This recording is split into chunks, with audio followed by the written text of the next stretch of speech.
Primero que todo, muchas gracias por esta oportunidad. Doctor López, usted y yo venimos de tiempo atrás. Ustedes cumplen un papel muy importante. Yo tenía un discurso escrito sobre temas muy puntuales, pero creo que es preferible a estas alturas hablarles sobre cosas de más fondo y un poco el contexto en que nos estamos moviendo en este momento en el país. Ustedes viven, como vive mucha gente, de la confianza. Esa palabra es clave. A todos los gobernantes, a todos los mandatarios, nos obliga a una responsabilidad enorme con esa palabra, mantener la confianza de los inversionistas en los países, la confianza de la gente en sus instituciones.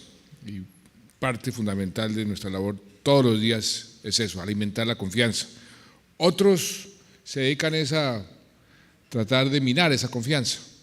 En el juego político eso es parte casi que de la regla y no de la excepción, presentar las cosas a veces como no son, o a veces solamente el aspecto negativo.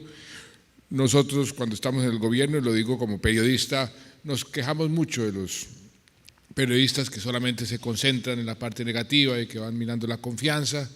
Los periodistas responden con cierta razón que ellos están es para eso, que para eso les pagan. Los dirigentes de los gremios lo mismo, están para ponerle al gobierno sus problemas y generalmente están para representar el eslabón más débil de la cadena, porque en los gremios hay de todo. Hay integrantes de esos gremios que les va muy bien, esos se quedan generalmente callados, los que les van regular o mal son los que protestan y entonces el dirigente gremial le toca salir a representar esos eslabones más débiles. ¿Y qué hace el gobierno? Pues escucharlos, evaluarlos y ver cómo puede siempre mejorar el entorno y mejorar la confianza. Y con esa palabra en mente, confianza, fue que hace 4 años, con el equipo económico del gobierno, nos fijamos unas metas muy ambiciosas en el entorno económico general. Teníamos que corregir ciertos desequilibrios, iniciar ciertos procesos, siempre con el propósito de generar cada vez más confianza, atraer más inversión. Sin inversión no podemos crecer, sin inversión no podemos obtener esos objetivos sociales con los que estamos comprometidos. Y todo, en cierta forma, tiene que ver con esa creación de confianza. En el contexto económico macro, en general, los objetivos que nos trazamos los hemos logrado e inclusive en muchos casos los hemos sobrepasado. Nos propusimos tener un crecimiento relativamente alto de América Latina. Hoy tenemos, por fortuna, el crecimiento más alto de América Latina y es un crecimiento sano. Y esa palabra sano tiene muchísima importancia. Es un crecimiento que genera empleo, es un crecimiento sólido, es un crecimiento que se ha logrado con una inflación baja, la más baja de América Latina el año pasado. Es un crecimiento que al mismo tiempo va acompañado de una disminución de nuestro déficit fiscal, es decir, un crecimiento acompañado de un equilibrio fiscal. Eso también quiere decir que es un crecimiento sano. Es un crecimiento que va acompañado de la garantía de un crecimiento igual o mayor hacia el futuro, a través de la inversión. Nosotros nos propusimos aumentar sustancialmente ese aspecto fundamental de cualquier economía, es cuánto se invierte, y hemos logrado tener la inversión más alta de nuestra historia, casi 6 puntos por encima de lo que teníamos hace 4 años. Es un crecimiento que genera empleo y empleo formal. Somos el país de América Latina en estos 4 años que más empleo ha creado y por primera vez ese empleo que se ha creado es un empleo en su mayoría formal. Antes se creaba empleo en su mayoría informal. Y hoy podemos decir, yo creo que sin lugar a equivocarnos, que tenemos la economía más sólida de nuestra historia. Cuando analizamos esa economía con los indicadores fundamentales con los que se aprecia, se analiza cualquier economía. Los indicadores hoy son los mejores de nuestra historia. El gran reto hacia adelante es mantener esa situación y mejorarla si es posible. Y por eso también, simultáneamente, tomamos una decisión para ponernos unos parámetros ambiciosos, altos, sacudirnos de lo pequeño, de lo chiquito y pensar en grande. Y fue cuando tomé la decisión de ingresar a la OCDE, que es, como ustedes saben, el grupo de países no más ricos, sino con las mejores prácticas, precisamente para compararnos con los mejores y poder seguir en un proceso y en un ejercicio de mejoramiento continuo, porque de eso se trata la búsqueda de la competitividad y la carrera hacia el desarrollo. Es una carrera entre los países para ver quién hace las cosas mejor y quién logra los mejores resultados. Ese paso de ingresar a la OECD pues fue un paso audaz en donde nos ha ido muy bien, porque fuimos el país que rompió récord entre el momento en que manifestó su intención de ingresar y el momento en que le hacen a uno la invitación a entrar al proceso de ingreso. De ahí, en ese periodo, se tiene uno que preparar, tiene uno que tener unas condiciones mínimas en un intercambio permanente con la OCDE sobre todas las políticas públicas. Y eso lo hicimos en tiempo récord, ningún país lo ha hecho en un tiempo tan corto. Y estamos en el proceso ya de irnos acoplando en 23 comités para que cada comité tiene que dar el visto bueno al país que quiere ingresar, diciendo usted ya sobrepasó el umbral que tiene la OCDE para considerarlo como miembro, y tiene que ser en los 23 comités, no puede ser solamente uno o dos o tres. En ese orden de ideas, pues nosotros también hemos querido ir creando esa confianza, mejorando algo que ustedes aquí han mencionado durante todos estos días, es la regulación, todo lo que es el marco legal, las reglas de juego. Ahí en eso también tenemos que hacer mucho énfasis. A mí me correspondió, como ministro de Hacienda, hace ya 13 años, pues, afrontar la crisis financiera y la crisis económica tal vez más aguda de nuestra historia reciente del país. Yo creo que en los últimos 80, 100 años no hemos tenido una crisis tan aguda, un ministerio que fue supremamente complicado, pero al mismo tiempo con un gran desafío de hacer las cosas bien.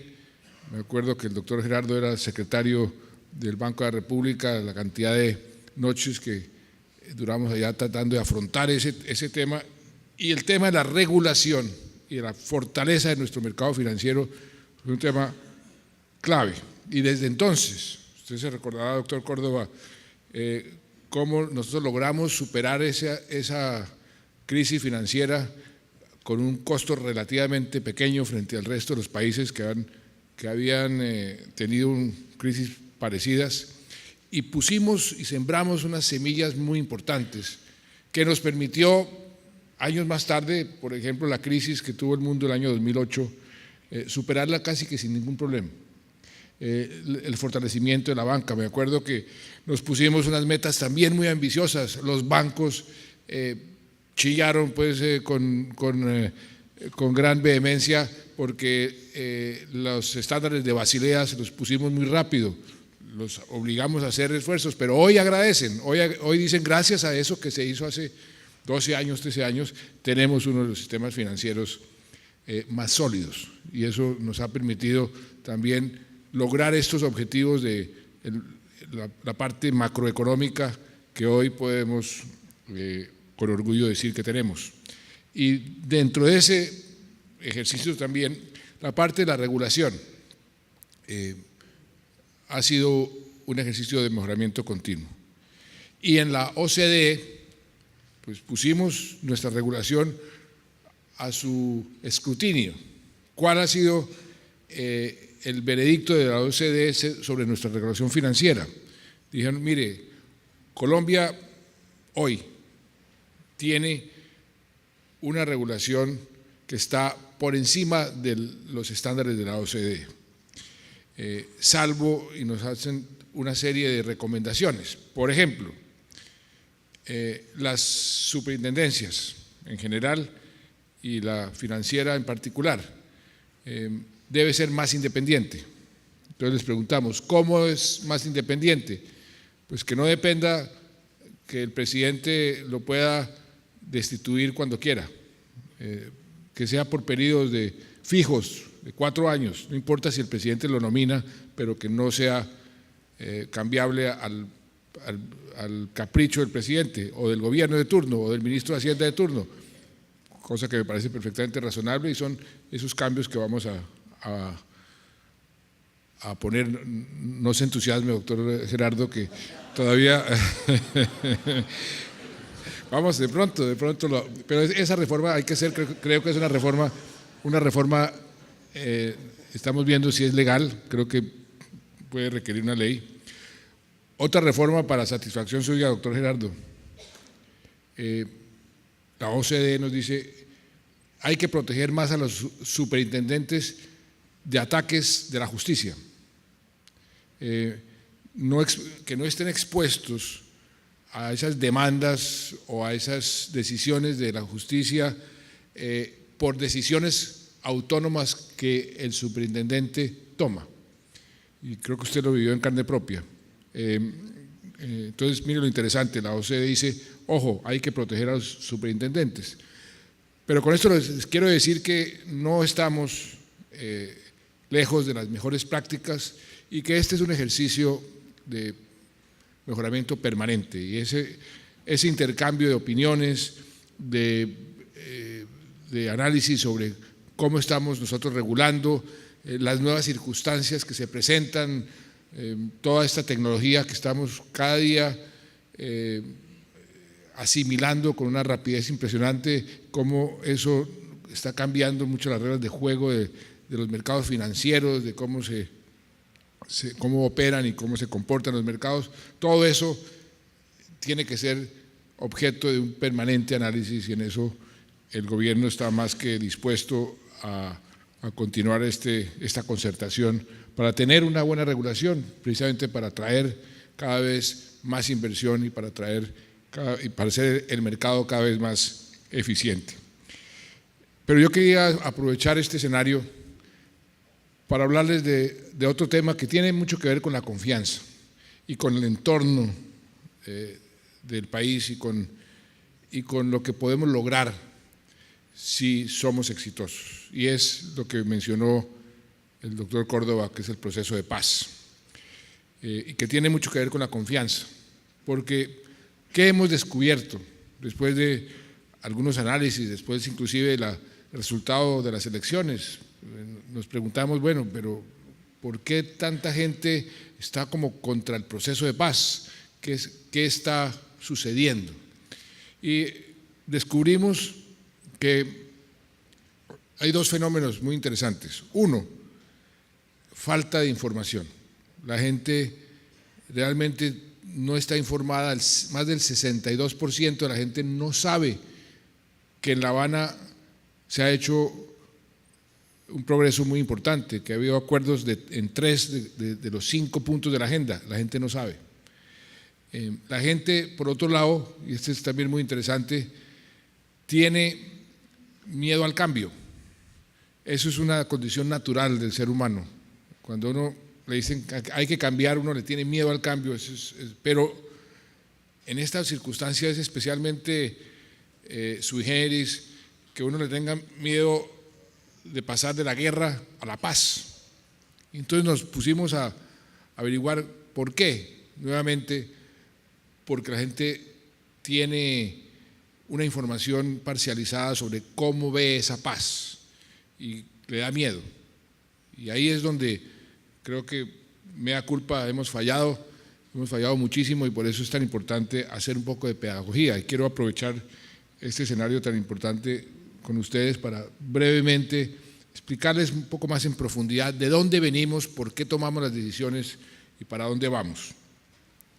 Esto no fue algo que a mí se me ocurrió el 7 de agosto del 2010, de pronto me levanté y dije, vamos a hacer la paz. No, yo recordaba ayer en la asamblea de Analdex, donde, dicho sea de paso, esto también sucede con mucha frecuencia, en algunos gremios le dicen levante las restricciones cambiarias y en otros le dicen a uno ponga más restricciones cambiarias, pero ayer en Analdex recordábamos cómo fue ahí donde me inauguré como funcionario del Estado, como funcionario del gobierno, como ministro de Comercio, recién creado el ministerio para abrir la economía, hace la bodita de 23 años. Y que en ese año fuimos a Nueva York con el entonces ministro de Hacienda, Rudy Gómez, a ver si podemos atraer algo de inversión. Y que estábamos en medio de una conferencia con unos inversionistas y la noticia era que una bomba en Colombia, y entonces el New York Times al otro día, la foto de primera página era los estragos de esa bomba, y lógicamente nuestra conferencia quedó en cero. Pero uno de los inversionistas nos dijo, mire, es que Colombia, hasta que no sea un país normal, va a ser muy difícil que ustedes realmente sean atractivos para la inversión en el largo plazo. Y esa frase me quedó sonando, país normal. ¿Y cuál es la normalidad? Pues que somos el único país de todo el hemisferio occidental que estamos en guerra, que tenemos un conflicto armado interno. Entonces, desde entonces, hace 23 años, hemos venido buscando la forma de volvernos un país normal, de terminar ese conflicto armado. Y descubrimos que se requieren, como en las matemáticas, ciertas condiciones que son necesarias para resolver el problema, que no estaban presentes en los intentos anteriores. Condiciones como tener una correlación de fuerzas militares a favor del Estado y no en contra. En todos los intentos anteriores la correlación de fuerzas militares era en contra del Estado. La guerrilla estaba a la ofensiva, no a la defensiva. Esa era una condición que no estaba presente y que era necesaria y es necesaria para lograr una solución política al conflicto. Una segunda condición,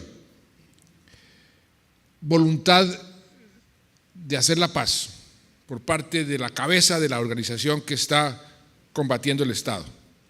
Si no hay esa voluntad, si ellos creen que en alguna forma les va mejor si siguen combatiendo que si hacen la paz, entonces ahí se dificulta el proceso. Y tercero, en un mundo cada vez más globalizado, más pequeño, la comunidad internacional juega un papel determinante, el apoyo de la comunidad internacional. Y ninguna de esas tres condiciones ha estado presente en ninguno de los intentos, muchísimos intentos que se ha hecho por lograr la paz. El presidente Uribe intentó hacer la paz, estuvo 2 años en Cuba con el ELN, el comisionado Restrepo se la pasó 2 años en Cuba, pero esas condiciones no estaban presentes. Intentó por todos los medios posibles, uno de los actuales negociadores, Frank Pearl, que ustedes muchos conocen, era el comisionado de paz de Uribe, hizo todos los intentos con las FARC para iniciar un proceso, no se pudo, no estaban las condiciones listas. Pero en ese orden de ideas, pues nosotros también hemos venido buscando crear esas condiciones. Las condiciones también muchas veces se crean. Fue por eso que cuando llegamos al Ministerio de Defensa, lo primero que hicimos, doctor Córdoba, con su perdón, fue ir a donde los empresarios a decirles que tienen que pagar el impuesto al patrimonio, y les hicimos una cuenta muy sencilla. ¿Cuánto se han valorizado sus activos?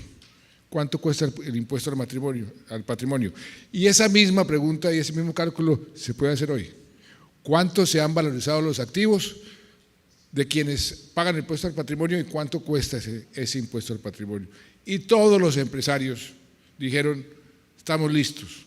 Como una parte muy importante de empresarios me han llamado en estos últimos 2 o 3 días y diciendo, estamos listos a pagar el impuesto al patrimonio. Ayer nomás, cuando estábamos inaugurando un hotel de Movich Bureau de Efromovich se paró y dijo, yo soy el primero en decir, este impuesto hay que pagarlo, y lo pagamos con gusto, porque lo que hemos invertido y lo que hemos ganado nos da para pagar ese impuesto sin ningún problema y seguiremos invirtiendo. Me llamó en otro sector completamente diferente, los Char de Barranquilla, Olímpica, mire, nos ha ido también comercio, que queremos decirle, lo pagamos con gusto, porque ese impuesto también es una inversión más que un costo en este momento por las necesidades que tiene el país en diferentes frentes. Pero volviendo a lo de las condiciones para la paz, entonces nosotros con ese impuesto al patrimonio lo que hicimos fue fortalecer las fuerzas militares para cambiar la correlación de fuerzas. Y esa correlación de fuerzas se cambió y pusimos a la guerrilla a la defensiva y lo sacamos de sus guaridas. Entonces se cumplió una de las condiciones que no estaba presente. La segunda condición, también cambiamos la forma de operar, la forma de hacer la inteligencia. Hasta el año 2006 no habíamos tocado un solo miembro del secretariado. ¿Por qué? Porque la forma como operaban las fuerzas, cada una por su lado, cada inteligencia por su lado, no compartían información. ¿Y qué pasaba? Que la inteligencia decía o daba una información y mientras los que hacían las operaciones recibían esa información, como no tenían confianza, ellos mismos verificaban la información y hacían la operación 2 o 3 semanas después, lógicamente llegaban y no había nadie. ¿Qué pasó ahí? Nosotros modificamos sustancialmente esa relación, pusimos a las inteligencias a coordinarse entre ellas, a compartir información. La información comenzó a mejorar muchísimo, la calidad de la información, y entonces en lugar de demorarse 2 o 3 semanas, la operación se demoraba 8 horas a 24 horas y comenzaron a caer las cabezas que hasta ese momento se pavoneaban diciendo a nosotros no nos tocan, y andaban como Pedro por su casa, por el país entero, con una inmensa soberbia, diciendo nosotros somos intocables. Ustedes se recordarán, primero que cayó fue el famoso ese negro Acacio, y ahí comenzaron miembros del secretariado que durante 35, 40 años habían sido intocables y nunca les han hecho absolutamente nada. Entonces, cuando comenzaron a sentirse que ellos también estaban siendo afectados, esto comenzó también a cambiar su mentalidad de que ellos podrían ganar. Entonces, la segunda condición se dio, o sea, que la cabeza de la organización entrara en el proceso, en la mentalidad de que sí es necesaria la paz. Entonces esas dos condiciones se fueron creando y se fueron fortaleciendo y estaban presentes. Faltaba la tercera, la comunidad internacional. La comunidad internacional, ustedes acuérdense lo que vivíamos hace 4 años, un poquito más de 4 años, no teníamos relaciones con Venezuela, estábamos casi que en guerra con Ecuador, pero no solamente ahí, en el mundo entero nos tenían bloqueados los tratados de libre comercio en el Congreso norteamericano, en el Parlamento Europeo. Teníamos una relación, una situación internacional muy, muy negativa. Entonces, así también es imposible tener el respaldo y la legitimidad para desarrollar un proceso tan complejo como el nuestro. Y fue por eso también que cambiamos esa situación. Acuérdense lo que yo tenía con Chávez, que era una enemistad bastante marcada y nos decíamos hasta de qué nos íbamos a morir. Pero a mí cuando me eligieron como presidente de la República, yo tengo que hacer caso omiso de eso. Yo soy presidente ahora de todos los colombianos y soy jefe de Estado y yo tengo que actuar de otra manera, y si quiero la paz, yo tengo que comenzar a modificar todo nuestro posicionamiento en el escenario internacional. Y fue cuando tomé el teléfono y inicié el proceso para encontrarme con Chávez, que hay una anécdota que yo cuento con cierta frecuencia y se las quiero contar a ustedes rápidamente, de cómo son de importantes esos toques personales en las relaciones de dos personas o de dos países. Resulta que Chávez decidimos de común acuerdo que él vendría 3 días después de mi posesión, el 10 de agosto, y escogimos la Quinta de San Pedro Alejandrino, un sitio muy simbólico donde murió Bolívar, para el encuentro. Y efectivamente, 10 de agosto del 2010, yo cumplo el 10 de agosto. Entonces, él llegó, como solía hacer, daba siempre declaraciones en el aeropuerto y dijo en esa declaración: vine aquí a Colombia con la bandera de la paz, la hermana República de Colombia, vamos a arreglar las relaciones con el presidente Santos, recién elegido, que hoy además lo mando a felicitar porque cumple 48 años y yo cumplía 58. Entonces, y yo estaba con la canciller allá en la Quinta de San Pedro Alejandrino esperándolo, y yo estaba como nervioso, yo cómo lo voy a saludar después de tanto antagonismo, ¿qué voy a hacer? Entonces ahí es cuando también la importancia de tener humor en la vida pues sale a relucir. Entonces se vino Chávez en su caravana, que siempre viajaba con unos carros inmensos que traía en su comitiva, y entonces llegó y estábamos la canciller y yo esperándolo, y él se bajó del carro y me fue a abrazar y yo le tendí la mano muy serio, y entonces le dije: presidente Chávez, esto comenzó muy mal. Entonces él quedó como sorprendido. Digo: ¿qué pasó, presidente Santos? Y le volví a decir: esto comenzó muy mal, usted dio unas declaraciones que me ponen en problemas. ¿Y qué dije yo? Me dijo Chávez: ¿qué dije yo, presidente Santos? Pues usted dijo que yo cumplía 48 años y mi señora me va a exigir mucho más. Entonces desde ese día hasta el día que murió, mantuvimos una relación de gran cordialidad, de mucho humor, con unas profundas diferencias, porque si había alguien que pensaba diferente a mí era Chávez y viceversa, e inclusive nos hacíamos chistes. Y él me decía neoliberal oligarca y yo le decía mamerto anticuado, cosas así, pero dentro de un gran humor. Pero eso sirvió muchísimo para poder hablar sobre los temas que nos unían. En otras cosas no nos poníamos de acuerdo. Y eso cambió toda la geopolítica del país. Cambió la relación con Venezuela, con Ecuador, con todo el entorno latinoamericano y con el resto del mundo. Entonces, ese factor, esa condición también comenzó. Y él mismo fue uno de los que promovió, dijo: yo ayudo en lo de la paz. Y eso ha sido importante. Entonces esas 3 condiciones que no estaban antes se presentaron. Y así se inició el proceso. Pero el proceso no se inició también porque se me ocurrió. Yo tengo una serie de asesores internacionales que desde que era candidato me vienen ayudando a dar cada paso. Cada paso que damos es un paso planeado, es un paso estudiado, diferentes escenarios, asesores que han tenido experiencia real en las negociaciones. Por ejemplo, el que hizo la paz por cuenta del gobierno británico en Irlanda del Norte, Jonathan Powell, que además escribió un libro maravilloso que se llama El Nuevo Maquiavelo, que se lo recomiendo. Él es una de esas personas que me asesora permanentemente. El comandante del FMLN de El Salvador, Joaquín Villalobos, comandante de la guerrilla, negociador, hoy profesor de Oxford, me asesora en el proceso de paz.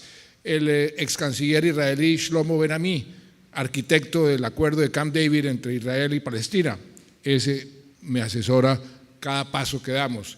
El gurú de las negociaciones, William Ury, de la Universidad de Harvard, viene cada 15 días aquí a estudiar el proceso de cómo va. Y cada paso es un paso planeado. En ese orden de ideas y con ese contexto pusimos una serie de condiciones desde el primer día. Primera condición: nada está acordado hasta que todo esté acordado. ¿Por qué se puso esa condición? Porque los procesos de paz es, como decía Bismarck, como hacer salchichas y como hacer las leyes, que es muy desagradable verlas hacer, pero es muy agradable cuando ya están hechas. Los procesos de paz tienen elementos que por sí solos la gente los rechaza automáticamente y nos está pasando. Ustedes ven, le preguntan a la gente: ¿usted quiere que las FARC participen en política? Y la gente dice: no, semejantes sinvergüenzas que no han hecho sino asesinar y secuestrar, ¿qué van a tener? ¿Cómo van a participar en política? Y mucho menos cuando uno les pregunta si ustedes están dispuestos a sacrificar algo de justicia para lograr la paz, que les reduzcan las penas. No, pero ¿cómo se les ocurre semejantes asesinos? Por ningún motivo. Cada elemento por sí solo es naturalmente rechazado. Pero, y lo hemos comprobado, cuando uno hace todo un paquete y se lo presenta a la opinión pública o a la gente que individualmente ha rechazado y dice: mire, esta es la paz y este es el precio de la paz y estos son los beneficios de la paz, la gente vota por la paz, porque los beneficios siempre son mucho más grandes que los costos. No hay paz mala ni guerra buena. Entonces pusimos esa condición. La segunda condición: no cese al fuego. ¿Por qué no cese al fuego? Muchos de ustedes se preguntan, pero este presidente o es un iluso o es un imbécil, porque allá habla de paz y mire lo que está pasando aquí en Colombia. Mire lo que pasó en estas últimas 24 horas. Ayer nos hirieron 9 miembros de nuestras fuerzas, entre policías y soldados, y esta mañana dimos de baja 11 guerrilleros en una operación. Eso sucede todos los días. Entonces, ¿cómo así que hablan de paz y miren lo que está pasando aquí? Es difícil de explicar, pero tiene una explicación lógica. Primero, el cese al fuego en este momento le conviene a la guerrilla, no al gobierno. ¿Por qué? Porque cambiaron las correlaciones de fuerzas militares. Antes, en Caguán, cuando estaba Pastrana, yo era ministro de Hacienda, me acuerdo, el que pedía cese al fuego era el gobierno y ellos decían que no, porque la correlación de fuerzas estaba a favor de ellos. Primer motivo. Segundo motivo: ellos siempre han sido muy hábiles en aprovechar esos espacios, ese cese al fuego, para fortalecerse militar y políticamente. Mire el Caguán. Tercero, un cese al fuego es un incentivo perverso para prolongar las negociaciones indefinidamente, porque para la guerrilla el mejor de los mundos sería estar dialogando, mantener las armas sin ninguna presión o ofensiva militar. Y cuarto, tiene que ver también con algo de vanidad personal mía ante la historia. Yo no quiero, y lo dije desde un principio, pasar a la historia, si esto llega a fracasar, como otro presidente que le dio gabelas a la guerrilla, le dio espacio a la guerrilla para que al final de cuentas, cuando fracase el proceso, la guerrilla quede mejor que antes y el Estado quede peor que antes. No, eso no lo va a permitir. Por eso la ofensiva militar se ha mantenido y se mantendrá hasta el momento en que lleguemos a los acuerdos. Y eso es una condición muy importante y esas son las razones por las cuales no se acepta el cese al fuego, que me lo están pidiendo por todos lados. Ahora, que estamos comenzando a hablar sobre eso, sí, porque llega un momento donde tendrá que haber un cese al fuego. Entonces, con esas dos condiciones iniciamos el proceso. Primera prueba ácida. Me dijo todo el mundo que conoce las FARC, esa gente no le guarda a usted ningún secreto.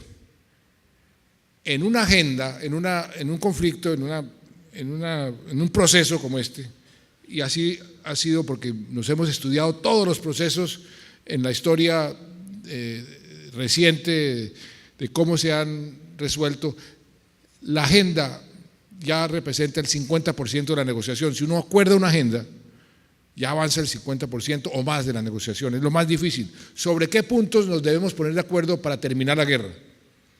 Ha sido una constante en cualquier resolución de un conflicto armado. Entonces decidimos, con estos negociadores, con estos asesores internacionales, decidimos que íbamos a negociar la agenda en secreto. Y le dijimos a las FARC, si ustedes llegan a violar el secreto, a violar la confidencialidad, terminamos el proceso. Primera prueba sobre la voluntad. Pues lo mantuvieron en secreto, duramos año y medio en total secreto negociando la agenda. Y ustedes se acuerdan que hace 2 años se dio a conocer en Oslo la agenda, los 5 puntos de la agenda, que eso fue lo que se negoció.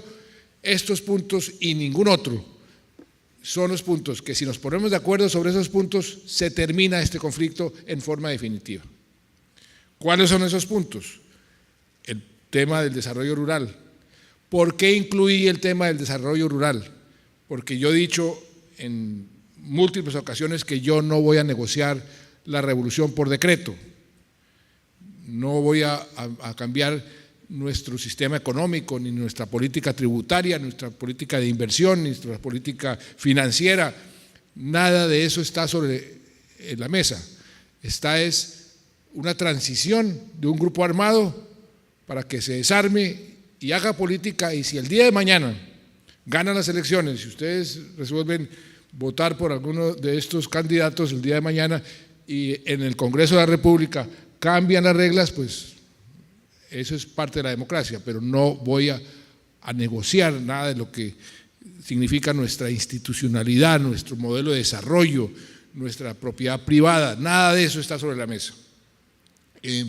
Entonces, el único punto que sí acepté fue el punto del desarrollo rural, porque lo que estaban pidiendo las FARC, y yo me estudié eso con mucho cuidado, y lo que yo quería para el campo colombiano no había mucha diferencia, y no hay mucha diferencia, y eso fue lo que acordamos: más tierra para los campesinos, más inversión en el campo, más bienes públicos, que los baldíos realmente sean o del Estado o de los campesinos, si se le pueden entregar a los campesinos. Nadie que tenga un predio adquirido legalmente y que esté produciendo legalmente tiene por qué tener ninguna preocupación. Todo lo contrario, deben estar contentos que va a llegar mucha más inversión al campo. Entonces, eso fue lo que se negoció. ¿Qué haríamos con el campo? Eso con o sin FARC, es lo que negociamos. Segundo punto, participación política. No negociamos nada diferente a una profundización de nuestra democracia, que regiones que no han estado representadas estén representadas. Y me acusan, pero es que usted negoció unas circunscripciones especiales para las FARC y eso es una prebenda inconveniente. Yo a eso le respondo. Primero, no son para las FARC, son en zonas donde las FARC han tenido influencia, unas pocas circunscripciones en la Cámara de Representantes por unos periodos determinados, 2 periodos, y no necesariamente son para las FARC, porque mucha de esa gente que ha estado bajo la férula de las FARC, bajo el fusil de las FARC durante muchos años, generaciones, cuando se vean liberados, que ya no existe ese peligro o esa amenaza, van a reaccionar en contra de quienes los tuvieron sometidos durante tanto tiempo. Entonces no necesariamente esos candidatos van a ser candidatos de las FARC, pero sí le estamos dando representación a zonas que nunca han tenido representación. Y de resto, garantías a la oposición, lo mismo que hace cualquier democracia. Tercer punto, el punto del narcotráfico. Lo incluí yo e insistí mucho. ¿Por qué? Porque el narcotráfico ha sido la fuente de violencia de todo lo malo que nos ha pasado en este país en los últimos 30, 40 años. Porque si las FARC, como dicen muchos, o lo señalan de ser el primer cartel, imagínense lo que representa que en lugar de estar defendiendo los cultivos ilícitos, atacando a nuestros policías, poniendo minas, se vengan para acá y ayuden a sustituir esos cultivos y acabar con el negocio del narcotráfico, como en efecto acordaron hacerlo. Y eso tuvo una gran repercusión internacional.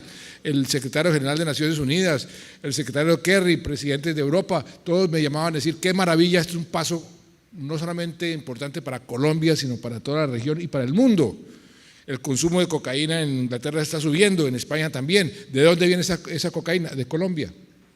Entonces, esto es un punto de gran importancia. Imagínense ustedes por un minuto, por 30 segundos, una Colombia donde el narcotráfico esté disminuido a su mínima expresión. Es otro país completamente distinto. Y entonces quedan, esos 3 puntos ya están acordados, ya están chuleados. Quedan 2 puntos. Justicia transicional, víctimas. Las víctimas decidimos ponerla en el centro de la solución del conflicto. Yo eso lo vengo pensando hace mucho tiempo, por eso se aprobó en el Congreso de la República la Ley de Víctimas y Restitución de Tierras. Vino el secretario general de Naciones Unidas a decir esto es histórico, nunca ningún país ha hecho eso. ¿Por qué se hizo? Porque hoy el mundo es diferente.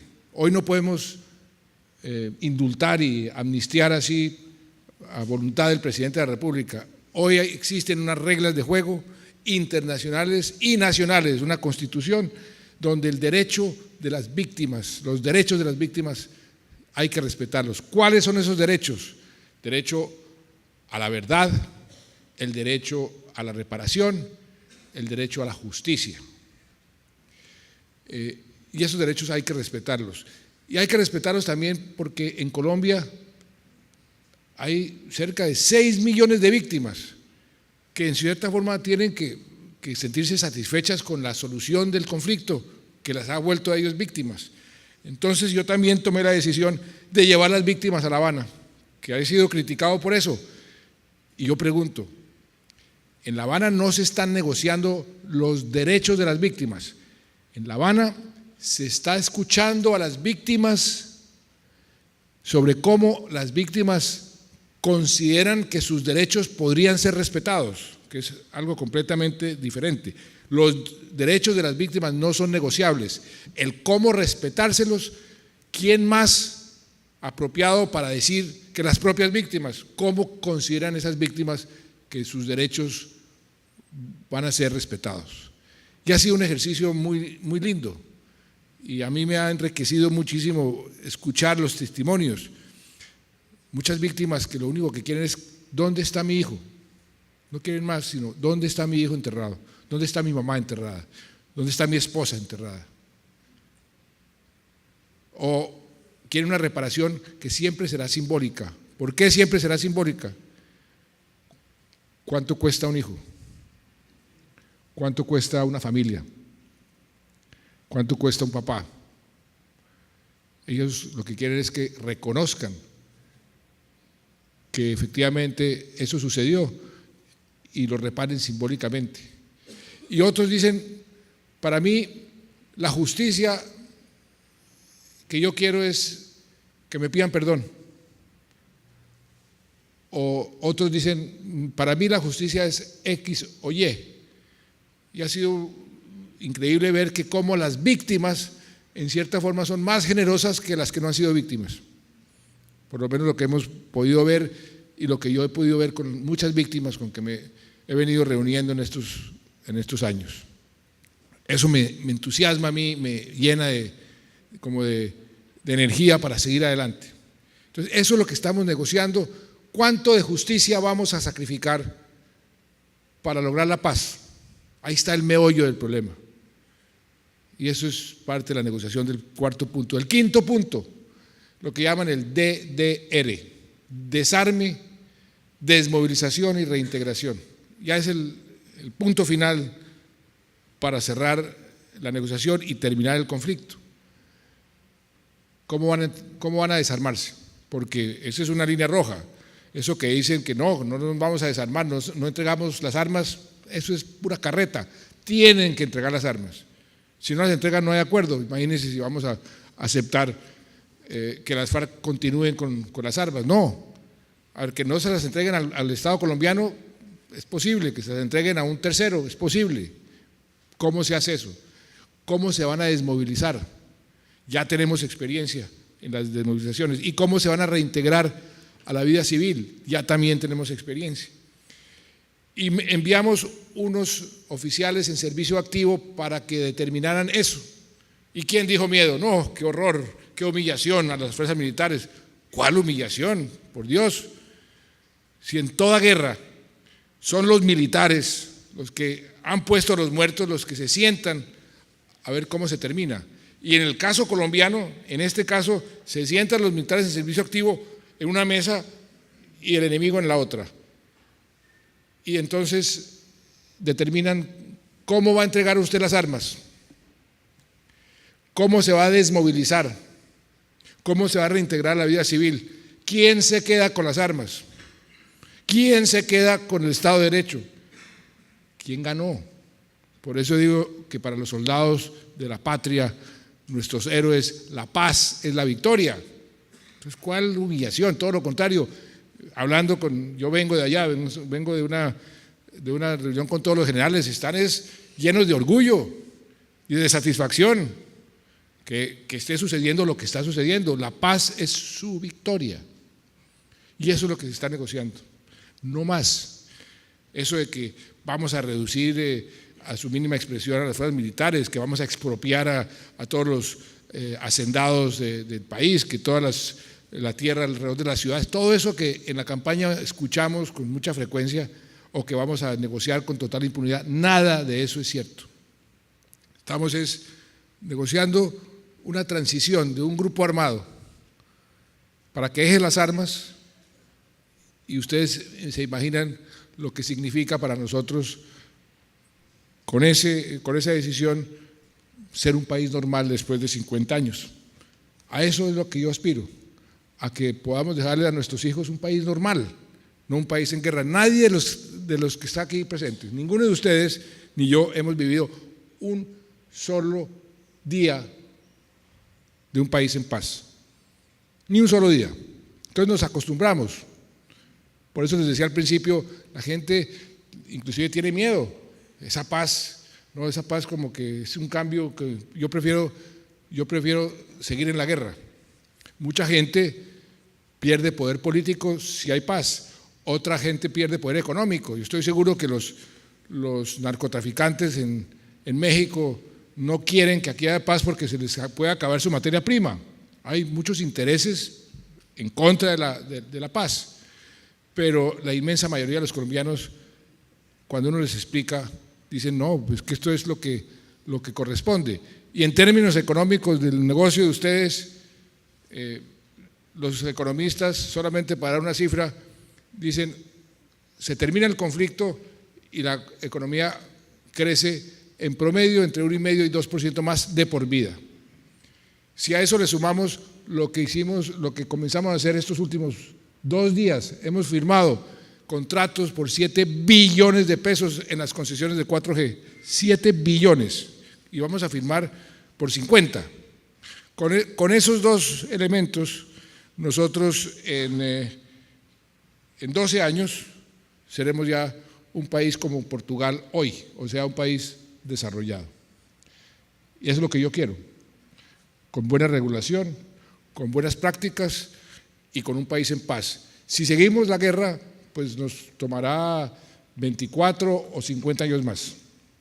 De eso se trata el esfuerzo que estamos haciendo y perdónenme que me haya extendido mucho, pero creí que era un buen escenario para contarles el fondo de qué estamos haciendo y para dónde vamos. Muchas gracias.